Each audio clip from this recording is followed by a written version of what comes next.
ಪಾಕ ಅಭಿಮಾನಿಗಳಿಗೆ ಸಂಕ್ರಾಂತಿಯ ಶುಭಾಶಯಗಳು. ಸಂಕ್ರಾಂತಿ ಅಂದರೆ ನಾವು ಎಳ್ಳು ಬೆಲ್ಲ ಮತ್ತು ಸಕ್ಕರೆ ಅಚ್ಚು ಇವುಗಳನ್ನ ಮಾಡ್ತೀವಿ. ಹಿಂದೆ ಅಂದರೆ ನಮ್ಮ ಅಮ್ಮ ಎಲ್ಲ ಇಳಿಗೆ ಮಣೆನ ಉಪಯೋಗಿಸ್ಕೊಂಡು ಎಲ್ಲ ಹೆಚ್ಚುತ್ತಾ ಇದ್ದಿದ್ದು. ಈಗ ನಾವು ಸಿಪ್ಪೆ ತೆಗಿಯೋಕ್ಕೂ ತುರಿಮಣೆ ಉಪಯೋಗಿಸ್ತೀವಿ ಮತ್ತು ಸ್ಲೈಸ್ ಮಾಡ್ಕೊಳ್ಳೋಕ್ಕೆ ಸ್ಲೈಸರ್ ಉಪಯೋಗಿಸ್ಕೋತೀವಿ. ಸೊ ಇದನ್ನು ಉಪಯೋಗಿಸ್ಕೊಂಡು ಹೇಗೆ ಇದನ್ನು ಸುಲಭವಾಗಿ ಹೆಚ್ಚಬೋದು ಅನ್ನೋದನ್ನು ತೋರಿಸೋದೇ ಇವತ್ತಿನ ಕಾರ್ಯಕ್ರಮದ ಉದ್ದೇಶ. ಎಳ್ಳು ಬೆಲ್ಲಕ್ಕೆ ನಾವು ಕಡಲೆಕಾಯಿ ಅದನ್ನು ಹುರಿತೀವಿ. ಹುರಿದು ಇದ್ರ ಸಿಪ್ಪೆ ತೆಗೆದು ಎರಡು ಭಾಗ ಮಾಡೋ ಥರ ಮಾಡಿ ಇದನ್ನು ಇಟ್ಕೋಬೇಕು. ಆಮೇಲೆ ಹುರ್ಗಡ್ಲೆ, ಎಳ್ಳು, ಕೊಬ್ಬರಿ ಮತ್ತು ಬೆಲ್ಲನ ಕೆಲವರು ಈ ಒಂದೊಂದು ಮೆಜರ್ಗೆ 2ರಷ್ಟು ಬೆಲ್ಲ ಹಾಕ್ತಾರೆ. ಸೊ ನಿಮಗೆ ಸಿಹಿ ಹೆಚ್ಚಬೇಕು ಅಂದರೆ ಬೆಲ್ಲ ಹೆಚ್ಚು ಹಾಕ್ಕೋಬೋದು. ಎಳ್ಳೂ ಅಷ್ಟೇ, ಎಳ್ಳು ಕೆಲವ್ರಿಗೆ ಇಷ್ಟ ಆಗೋದಿಲ್ಲ. ಸೊ ನೀವು ಎಳ್ಳನ್ನು ಕ್ವಾಂಟಿಟಿನೂ ಕಡಿಮೆ ಮಾಡ್ಕೋಬೋದು. ನಾನು ಇದನ್ನೆಲ್ಲನೂ ಈಕ್ವಲ್ ಆಗಿ ಒಂದು ಮೆಜರ್ನಲ್ಲಿ ಹಾಕ್ತೀನಿ. ಸೊ ಇವಾಗ ಇದನ್ನ ಹೇಗೆ ಹೆಚ್ಚೋದು ಅಂತ ನೋಡ್ಕೊಳ್ಳೋಣ. ಮೊದಲಿಗೆ ನಾವು ಬೆಲ್ಲ ಹೆಚ್ಕೊಳ್ಳೋಣ. ಬೆಲ್ಲ ಹೆಚ್ಚಕ್ಕೆ ನಾನು ಈ ಅಡಿಗೆ ಕತ್ರಿ ಅಂತ ಹೇಳ್ತಾರಲ್ಲ ಅದನ್ನು ಉಪಯೋಗಿಸ್ತೀನಿ. ಇದು ಸುಲಭವಾಗಿ ಹೆಚ್ಚಬೋದು. ಇಲ್ಲಾಂದರೆ ನೀವು ನಟ್ ಕ್ರ್ಯಾಕರ್ಸ್ ಸಿಕ್ಕತ್ತಲ್ಲ ಅಂಗಡಿಗಳಲ್ಲಿ, ಅದನ್ನು ತಂದು ಹೆಚ್ಕೋಬೋದು. ಇದರಲ್ಲಿ ಬೆಲ್ಲ ಹೆಚ್ಚಿದ್ರೆ ಸುಲಭವಾಗತ್ತೆ. ಮೊದಲಿಗೆ ಏನಂದರೆ ದಪ್ಪ ಹಚ್ಚಾದರೆ ಅದನ್ನು ಒಂದು ಚಿಕ್ಕ ಚಿಕ್ಕ ಪೀಸ್ಗಳಾಗಿ ಮಾಡ್ಕೊಳ್ಳಿ. ನಾನಿಲ್ಲಿ ಈ ಥರ ಚಿಕ್ಕ ಅಚ್ಚುಗಳನ್ನೇ ತರ್ತೀನಿ. ಅದನ್ನು ಮೊದಲು ಹೀಗೆ ಇದನ್ನು ಮಾಡ್ಕೊಂಬಿಟ್ಟು, ನೀವು ಈ ಅಡಿಕೆ ಕತ್ರಿನ ಉಪಯೋಗಿಸ್ಕೊಂಡು ಮಾಡುವಾಗ ಸ್ವಲ್ಪ ಹುಷಾರಾಗಿ ಮಾಡಬೇಕು. ನಟ್ ಕ್ರ್ಯಾಕರಲ್ಲಿ ಈ ಪ್ರಾಬ್ಲಮ್ ಬರಲ್ಲ, ಅಷ್ಟೊಂದು ಶಾರ್ಪ್ ಆಗಿರೋದಿಲ್ಲ ನಟ್ ಕ್ರ್ಯಾಕರು. ಸೊ ನೀವು ಅದನ್ನು ಬೇಕಾದ್ರೂ ಉಪಯೋಗಿಸ್ಕೋಬೋದು. ಅದರಲ್ಲಿ ಏನಂದರೆ ನಿಮಗೆ ಪುಡಿ ಹೆಚ್ಚು ಸಿಕ್ಕತ್ತೆ. ಒಂದೊಂದನ್ನು ತಗೊಂಡು ಹೀಗೆ ನಿಮಗೆ ಯಾವ ಸೈಜ್ ಬೇಕೋ ಆ ಸೈಜ್ ಅಷ್ಟು ಸಣ್ಣದಾಗಿ ಹೆಚ್ಕೊಳ್ಳಿ. ಸಣ್ಣದಾಗಿ ಹೆಚ್ಚಿ ಎಲ್ಲ ಬೆಲ್ಲನೂ ಇಟ್ಕೋಬೇಕು. ಎಲ್ಲ ಬೆಲ್ಲನೂ ಹೆಚ್ಚಾದ್ಮೇಲೆ ಇದನ್ನು ನೀವು ಚೆನ್ನಾಗಿ ಬಿಸಿಲಿನಲ್ಲಿ ಒಣಗಿಸ್ಬೇಕು. ಆವಾಗ ತುಂಬ ಚೆನ್ನಾಗಿರುತ್ತೆ.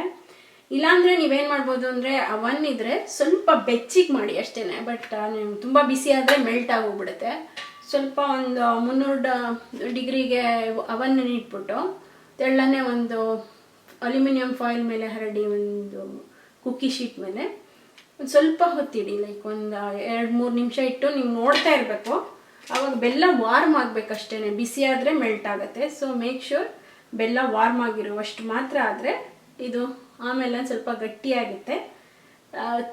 ಎಳ್ಳು ಬೆಲ್ಲದ ಜೊತೆಗೆ ತುಂಬ ಚೆನ್ನಾಗಿರುತ್ತೆ.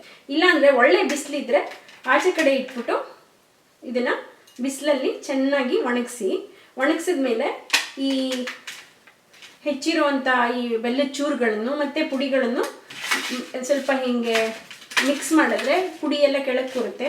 ಮೇಲ್ಗಡೆದೆಲ್ಲ ತೊಗೊಂಡು ಬರೀ ಈ ಹೆಚ್ಚಿರೋ ಈ ಪೀಸ್ಗಳನ್ನು ಮಾತ್ರ ಒಂದು ಕಡೆ ಇಟ್ಕೊಳ್ಳಿ.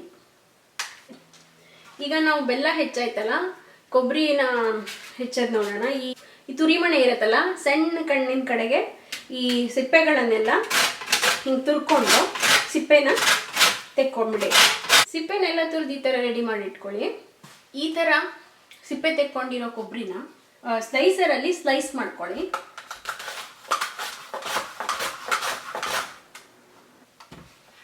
ಈ ಥರ ಸ್ಲೈಸ್ ಮಾಡ್ಕೋತೀರಲ್ಲ, ಇದನ್ನೆಲ್ಲ ಹೀಗೆ ಜೋಡಿಸ್ಕೊಂಡ್ಬಿಟ್ಟು ಇದನ್ನು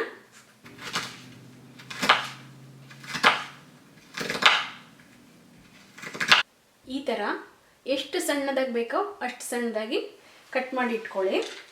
ಈಗ ಕೊಬ್ಬರಿನ ಹೆಚ್ಚಾಯಿತು, ಎಳ್ಳು ಮತ್ತು ಕಡಲೆ ಬೀಜನ ಹುರ್ಕೊಳ್ಳೋಣ. ಬಾಣಲೆನ ನಾನು ಅಥವಾ ಯಾವ್ದಾದ್ರು ದಪ್ಪ ತಳದ ಪಾತ್ರೆನ ನೀವು ಬಿಸಿಗಿಡಿ. ಬಾಣಲೆ ಬಿಸಿಯಾಗಿದೆ. ಈಗ ಎಳ್ಳನ್ನು ಹಾಕಿ ಹುರಿತೀನಿ. ಈ ಚಟಪಟ ಅನ್ನುವಷ್ಟು ಎಳ್ಳನ್ನು ಹುರ್ಕೋಬೇಕು. ಈ ಥರ ಪಟಪಟ ಸಿಡಿಯುತ್ತೆ ಮತ್ತು ಎಲ್ಲ ಎಳ್ಳುಗಳು ಒಂಥರ ಊದ್ಕೊಂಡಂಗೆ ಆಗುತ್ತೆ. ಅಂದರೆ ಈಗ ಹೀಟನ್ನು ಕಡಿಮೆ ಮಾಡಿಬಿಟ್ಟು ಇದನ್ನು ಒಂದು ಬೌಲಿಗೆ ತೆಗೆದು ಬಿಡೋಣ. ಕಡಲೆಕಾಯಿನ ಹುರಿಯೋಣ. ಸಣ್ಣ ಕಡಲೆಕಾಯಿ ಸಿಕ್ಕರೆ ಅದನ್ನು ತಗೊಳ್ಳಿ, ಅದು ಚೆನ್ನಾಗಿರುತ್ತೆ. ಮತ್ತು ಇದನ್ನು ನೀವು ಹುರಿತಾನೆ ಇರಬೇಕು ಈ ಥರ, ಇಲ್ಲಾಂದರೆ ಸೀದು ಹೋಗುತ್ತೆ. ಸಿಹಿಯಕ್ಕೆ ಬಿಡಬೇಡಿ. ಈಗ ಈ ಕಡಲೆಕಾಯಿ ಹುರಿದಾಯಿತು. ಆಫ್ ಮಾಡಿಬಿಟ್ಟು ಒಂದು ಬೇರೆ ಬೌಲಿಗೆ ತೆಗಿತೀನಿ. ತೆಗೆದ್ಬಿಟ್ಟು ಪೂರ್ತಿ ಆರಿದ ಮೇಲೆ ಇದ್ರ ಸಿಪ್ಪೆ ತೆಗೆಯೋಣ. ಈಗ ಈ ಕಡಲೆಕಾಯಿ ಪೂರ್ತಿ ಆರಿದೆ. ಇದನ್ನು ಒಂದು ಟವಲ್ ಮೇಲೆ ಹಾಕ್ಬಿಟ್ಟು ನೀವು ಜಂಟಲಾಗಿ ಸ್ವಲ್ಪ ಹೀಗೆ ಉಜ್ಜಿದ್ರೆ ಒಳಗಡೆ ಸಿಪ್ಪೆನೂ ಬಿಡಿಸ್ಕೊಳುತ್ತೆ ಮತ್ತು ಕಡಲೆಕಾಯಿ ಕೂಡ 2 ಭಾಗ ಆಗುತ್ತೆ. ಹೊಟ್ಟನ್ನು ತೆಗೆದ್ಬಿಟ್ಟು ಈ ಥರ 2 ಭಾಗ ಆಗಿರುತ್ತಲ್ಲ ಅದನ್ನು ಮಾತ್ರ ತೆಗೆದಿಟ್ಕೊಳ್ಳಿ. ಎಳ್ಳು ಬೆಲ್ಲ ಮಿಕ್ಸ್ ಮಾಡೋಕ್ಕೆ ಬೇಕಾದ ಎಲ್ಲ ಸಾಮಗ್ರಿಗಳು ತಯಾರಾಗಿದೆ. ಎಲ್ಲದನ್ನು ಜಸ್ಟ್ ಒಂದು ಪಾತ್ರೆಗೆ ಹಾಕಿ ಮಿಕ್ಸ್ ಮಾಡಿ. ಎಲ್ಲದನ್ನು ಮಿಕ್ಸ್ ಮಾಡಿದ್ರೆ ಸಂಕ್ರಾಂತಿಗೆ ಎಳ್ಳು ಬೆಲ್ಲ ಸಿದ್ಧವಾಗಿದೆ.